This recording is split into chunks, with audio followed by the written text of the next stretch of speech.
please not clap while they're talking so we can hear every bit of information that they have to give us?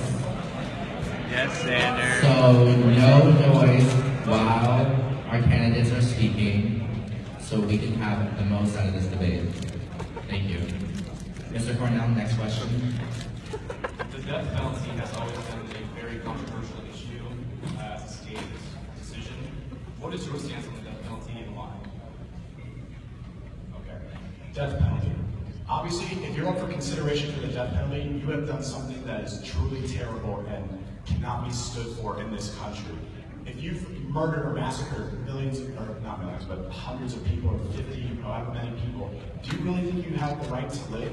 You can't take away someone else's life and not have a consequence. Sure, you can rot in jail, but that's just a waste of money. You don't deserve to live. You can't do that.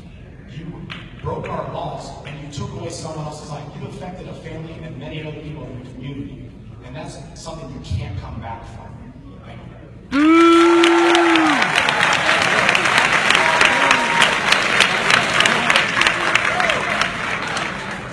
Just like my opponent, I think we in this area seem to share the same amount of views. You cannot come to America and threaten our security, threaten our people. You cannot come to Florida and threaten our people and pull off an attack like an Orlando attack and expect to live. When we're doing that, not only are we giving them the right justice that they deserve, but we're sending a message to people like ISIS and other terrorist groups that you're not going to come to Florida and pull off another Orlando attack and expect to live. And that's what I believe, that's what we should do. But I'm going to be more precise with that. It should be tried by a jury and seen by a judge, that it shouldn't just be for any cause or anything necessary, that it has to be like a massacre or some horrible crime of that nature, that we need to let these terrorists know and these people who don't see the same rights that we do, that they're not going to live if they try to pull up the crime against us.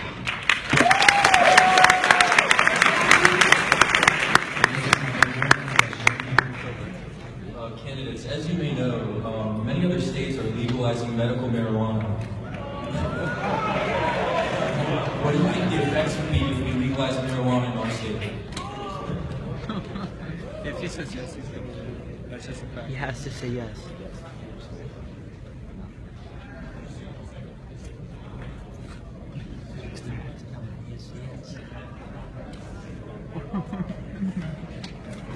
Just for medical reasons. For medical reasons, I don't see right now. It's all right. It's not illegal. It's nothing harmful to the person. If it's just for medical reasons, it's not being used for the wrong purpose and not a threat to our national security or a threat to others, I don't see right now. The effects that I think it will actually have is that first, it's a natural plant. So I believe that it's actually a natural way to go to make sure that we don't run patients' insurance up, that they're not being put into debt for expensive medical bills.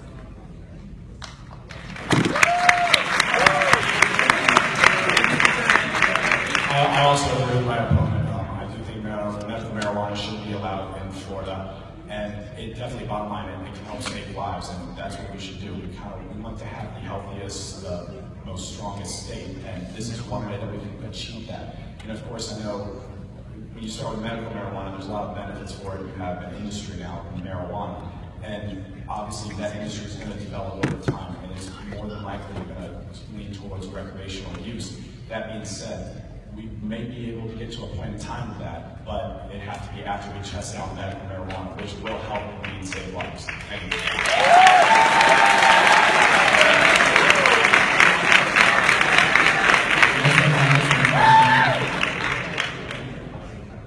With cyberbullying growing in today's society, what actions would you take to prevent this in our state? Cyberbullying. So cyberbullying, obviously that means it's online, and we're a generation where we're basically with technology. Now, cyberbullying can be prevented. You can just get offline, but it's really not that easy. But with that being said, you can still get offline. That's the #1 way to stop cyberbullying. That's what you have to do. And you have to make that aware to everyone out there. Just because you're online doesn't mean you can be mean, though. There should be something that we should implement. I work with the legislature to get a program going where we can kind of teach about cyberbullying and show the harms of it and really give the bottom line is if you really don't want to be cyberbullied, just stay offline. It's not worth it. You can get much farther talking to someone in person than online. Thank you.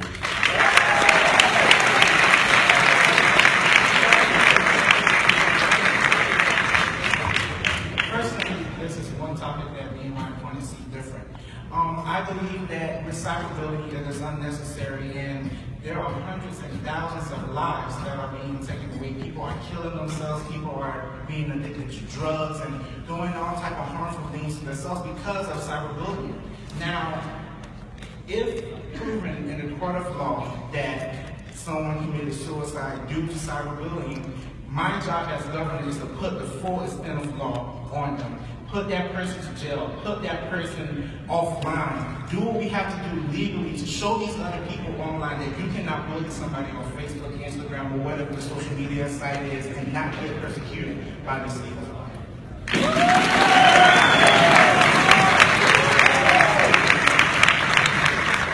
Citizens, if we could please stop with the side talking. We want to be able to get the most out of this debate. We want to be able to hear everything that our candidates have. So please be quiet while they're talking.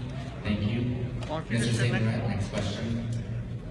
Candidates, as you may know, the bee population is decreasing rapidly in Florida. Similarly, the pesticides in current use not only taint the honeybee honey, but it's also killing the population itself.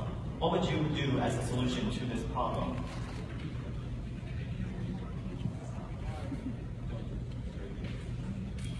As you may know, the bee population in Florida is rapidly decreasing. Similarly, the pesticides in current use in the citrus industry is killing the bees and tainting their honey. What would you do to solve this issue? Well, first, what I believe, we should change the formula that we use in our pesticides to kill the bees. And because if it's affecting our honey, then of course if it's affecting our honey, that means it's affecting us as a people, and we need to find a way that we can come up with a natural solution or a different formula where it doesn't affect us and affect our health, because then that's a domino effect that goes into our health, that goes into state spending money that we don't have, and we don't want to be put in a position all because of bee killing and honey. So I believe that we're going to change that formula. We're going to find different routes, different honey farms to do that. That way we all can get the same results, just a different way. Arbie! Well, modern pesticides today are always have a harmful side, and that's why we have acts like the Clean Air Act and other types of things to stop pollution. With that being said, this is another one of those cases where we'll have to look at the pesticide itself and really judge what's going wrong, because obviously there is something with a declining bee population. I would work hard to figure out, to get to the bottom of it and make sure that our bees are safe, that we have a productive economy, and we don't lose anything that they produce, because our number one economic factor is tourism, and those bees help pollinate our flowers and everything around the state, which really brings everyone in. So we definitely need those bees. Thank you.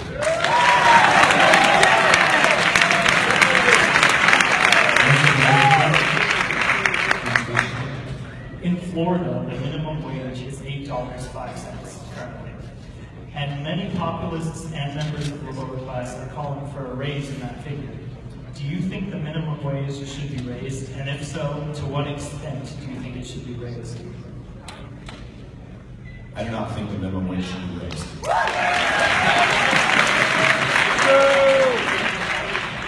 With that being said, truly, like, minimum wages, it's a minimum for the amount that you work, and it's usually different restaurants and stuff that have minimum wages. Obviously, you make a minimum wage, and minimum wage isn't used to make a living off of. You're not supposed to live off minimum wage. That's why it's a minimum. But with that being said, we do need to help those people that are in poverty and feel like they are being mistrusted and not getting enough pay, to kind of see a compromise with them, because we see it one way, but they see it a different way. And if we can come together and find a general consensus, maybe get them better education, maybe get them into higher jobs, and we can move together as a group forward.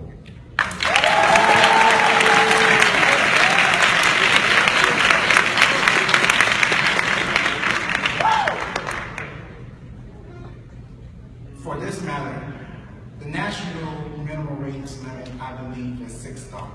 And Florida has made it $8.05. So we're already $2 over the national minimum wage requirement. And to top that, on the chart, we're actually one of the top 15 states in the country that is giving a great significant amount of minimum wage. So I agree that we shouldn't make minimum wage and higher. It's not meant for you to live on. That's the very minimum. And if you actually have a mindset to live on minimum wage like that, you actually need to go ahead and get a higher education. And as governor, I'm willing to provide that. I'm willing to make that open for you. Higher education, that way you can get into a better job and get the things that you need as a Florida citizen. Arbie! Mr. Antrim, next question. In general, should rehabilitated felons who have completed their sentences be allowed to go again?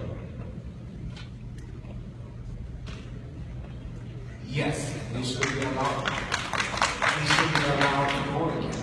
Because if you're going to take away someone's right because of a crime they did, and even though they spent their time and learned their lesson, and even if they haven't learned their lesson, it is a given right that was given to us in our Constitution for more than 200 years ago. And because of a mistake they did, it shouldn't be taken away. Now, most felons are sometimes falsely accused. They're framed from different crimes, and if that's the case, that's really messed up. And my job as governor is to make sure that everybody gets their constitutional right implemented. That's not the way of Florida. That's not the way of America. Everybody should have the right to vote, good or bad.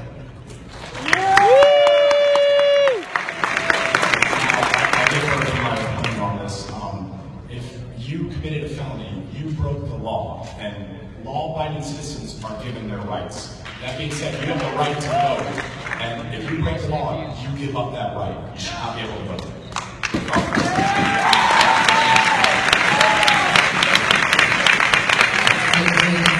Once again, please let me remind you, do not clap while they are speaking.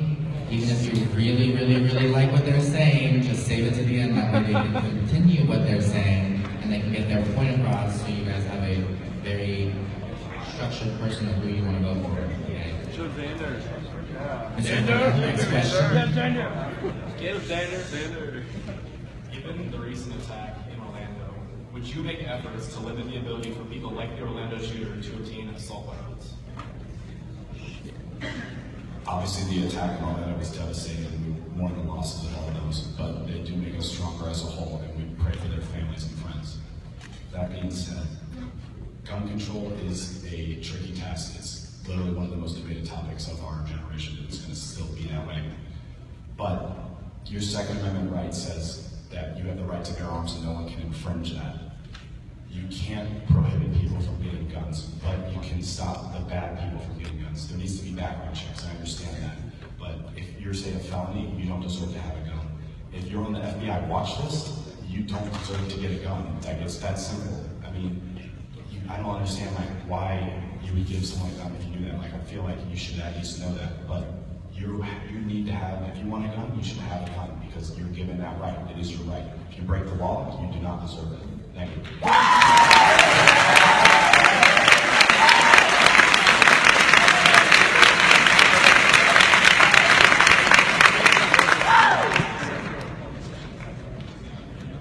This is one topic that is very tricky, and I do send my briefs, and I grieve for Orlando as the federal tax has happened right here in the United States.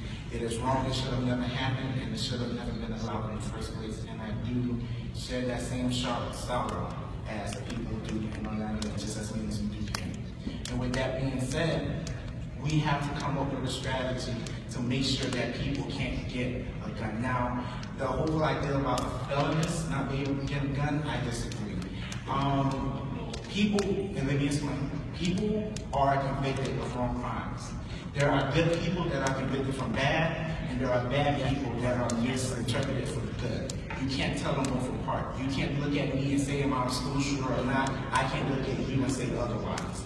But if we do have information, as a state, it is our duty to report to our federal government that, hey, listen, this guy has a gun, this guy is buying a certain amount of weapons, you should watch him. And as that that is off our hands are clean. Whatever they do with the weapon doesn't fall on the state's responsibility, it falls on the federal responsibility just as it is now. So I believe that everybody should be able to own a gun, and we should do what we need to do as a people and as a government to come together, find one middle ground to make sure that the bad people don't get away with Orlando again. Arbie!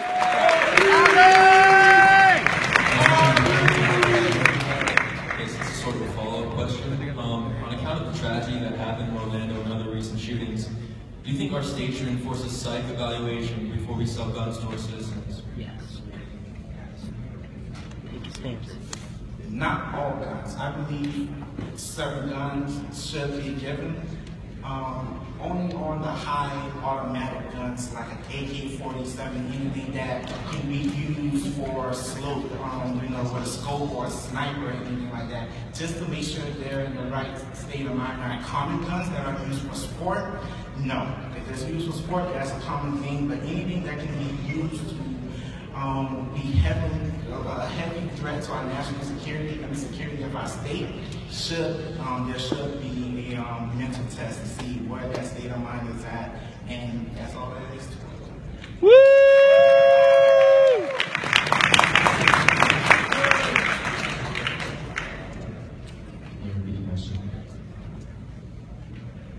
Okay, so on account of the recent Orlando shooting and other recent shootings, do you think our state should enforce a psych evaluation before we sell guns to our citizens? Obviously, I mean, we have background checks for guns, and we need those. If a psych evaluation is needed for those background checks, then obviously we can have that. I'd love to work with the legislature to figure out the real details, talk to gun experts, psychiatrists, anti-terrorist professionals to really figure out what's the best route to take this. Thank you.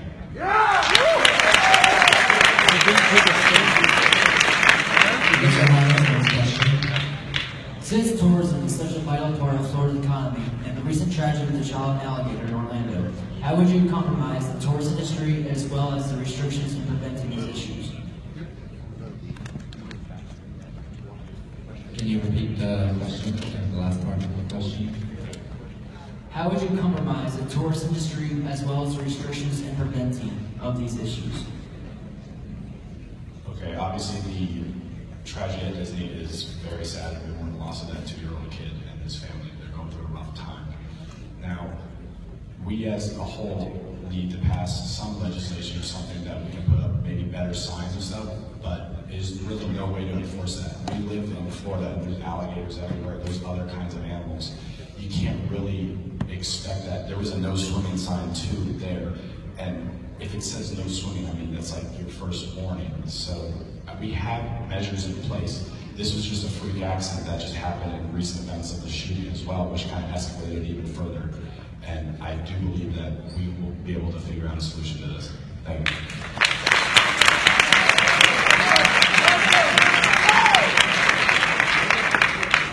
Well, first I have to say that attacks like these alligator attacks normally doesn't happen. The news is making it more than what it is to be. Now, I'm not saying that this attack wasn't tragic. It is very tragic to lose your 2-year-old child, and I can't imagine the grief that the family is going through. There are, just like my opponent said, there are measures in place to make sure that people don't go into alligator-infested lakes. Unfortunately, it seems like those measures are not enough. And what I'm going to do as governor is I'm going to make it a code. That's building codes and codes for resorts like this, meaning that they have to put some type of barriers around the lake so that the children will be able to fall into that same predicament. We're going to make these signs a little bigger. We're going to put some lights on them, and that is going to be our final measure to that. And if anything does happen after that point, it is really not like the company's fault, and they would not have any fault for that because the company took every measure to make sure that a tragic accident like that won't happen. We have time for one last question, and then we will move forward to closing remarks. Mr. St. Laurent, last question, please. Gentlemen, with Florida's increasing population, what will you do to protect the preservation of the Everglades in the future? Well, what I'm going to do is I'm going to put in more stricter and more vigorous laws in place for the everydays, that no one will want to take a couple square miles and we're going to reserve that just for the people, just for everybody to be able to see. Whatever's left in the Everglades now, it's going to stay the same. It's not going to change. You're not going to see a Walmart in your favorite swamp. It's going to be right there the next day. And that's what we need to do, because our eco life is just as serious as our life. That's what makes this world go round. That's what keeps our city and our state looking beautiful. So that's going to be my job, and we're going to place vigorous laws on these companies and make sure that our environment is safe, so that way we can enjoy the beauty of it tomorrow.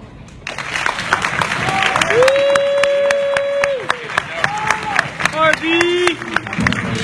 Is vital to our state and to mostly our economy. Our number one economic factor is tourism.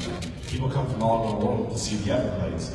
And if you were to get rid of that, our economy would just go into shambles. So we need to preserve our natural monuments of our state. And I will do everything in my power I can with the legislation and anyone else to make sure that happens. Thank you.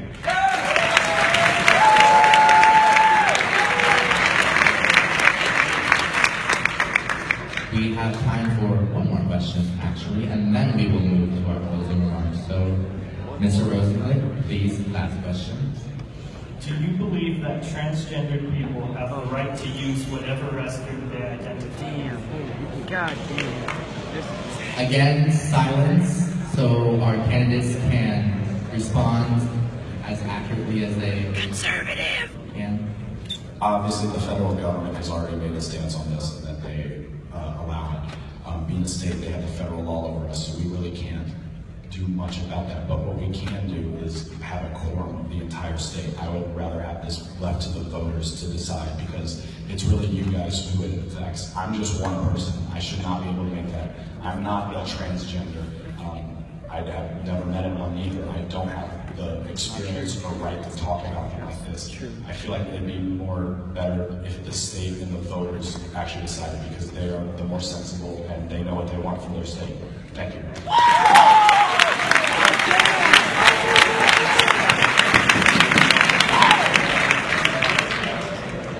Even though the federal government has taken a stand on that, I believe that what makes America great is that we're able to do what we want to do, how we want to do it, and when we want to do it, as long as it's not a threat to our national security, the security of our state, and security of others. Now, there are bad people. There are bad people that sexual predators that are sick enough to put themselves into change themselves, change genders into a woman, and to prey on our children. And there's really nothing that we can do about it now. Our job as governor and state is to follow the federal government and to do exactly what they please, and to serve at the pleasure of you. So just like my opponent, I think we both agree with that one, that we'll let that be to you, because that is our democracy, and you deserve to make the full 100% vote on that. And I will stand behind you with that.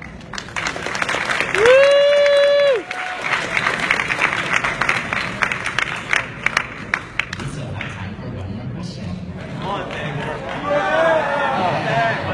Again, please, I know these are very sensitive topics, so keep your oohs, ahs, gasps, and head turns to yourself, because we really very much appreciate it if you can give your candidates their full attention, your full attention for them, so that you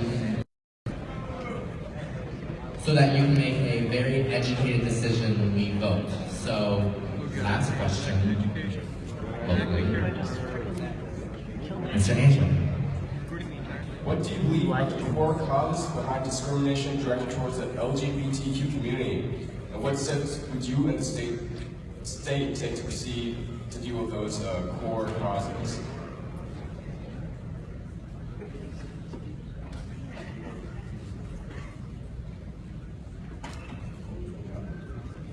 What do you believe are the core causes behind discrimination directed towards the LGBTQ community? And what steps would you and the state take to proceed to deal with those matters? The core causes between discrimination between the LGBT community and towards any community, any race, any religion is one thing. is the lack of compromise. And if you can't work with your fellow brother, your fellow sister, your fellow American, your fellow Floridian to find common ground so that way everybody is happy, I don't like to use this word, but that is an act of ignorance. And America, what America was built on and what Florida was built on under that is that we can all come here and do not face discrimination because of who we are or who we want to be. And that's where I was staying behind of putting laws against companies and people that have high discriminations against the LGBT community. Whatever makes any citizen happy, I am there to support them as long as it is not a threat to our national security and the security of the people of our state.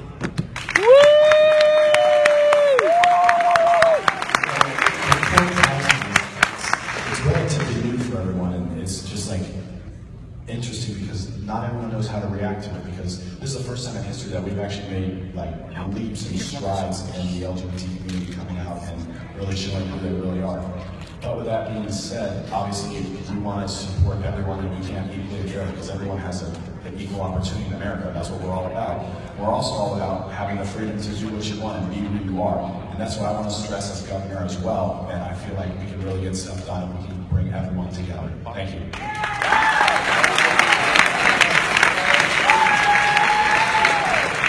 Thank you to our candidates. Since Mr. Nickerson won the coin toss for the opening remarks, Mr. Rhoads, you can decide whether you'd like to go first or you second for the closing remarks. You chose to go second. So, Mr. Nickerson, you have 2 minutes for your closing remarks. Make it last. And please, everybody, stay quiet. This is the last time you'll get to hear them speak publicly to everybody before we vote. So just stay quiet. Well, publicly to everybody. So, yes. Thank you, Mr. Nickerson.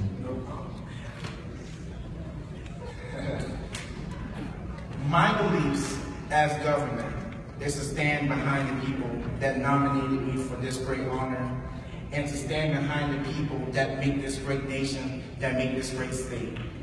Rather if you're Christian, Muslim, black, white, foreign, domestic, gay, straight, transgender, my job is to serve to the pleasure of the people, no matter the cost, no matter the struggle. If I have to stay up every night for the next month, if I have to stay up every night for the next year, I will do that to make sure that the people who put me in office is pleased, and to make sure that we get laws put together, and to work with the feds and to work with the NAT so that we all can have a great state that we have now, and that our state can contribute to our great country, which is the greatest country in the world. If you vote Arbie as governor, I promise you that it'll be the greatest thing that you will ever do, and it'll be the greatest thing in our state, and it will be the greatest thing for our country. Thank you.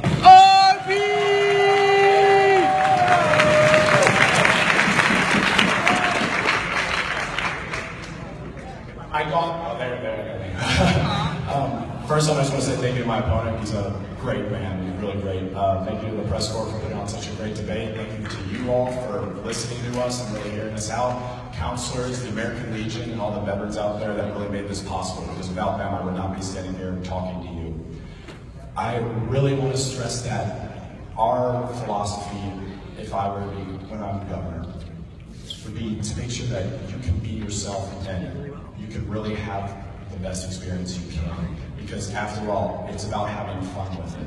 You can't go in and be stubborn and not want to budge because you won't get anything done. That's how it is. And that's what we're facing right now in America.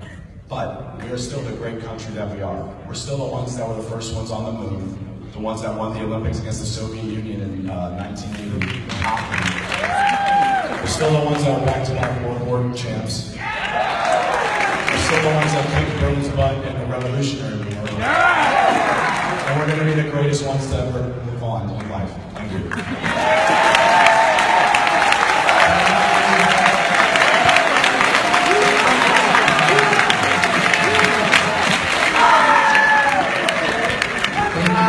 Candidates, Mr. Paxton Rhoads for the Nationalists, Mr. Arbie Nickerson for the Federalists. Thank you everybody for coming out and watching this debate.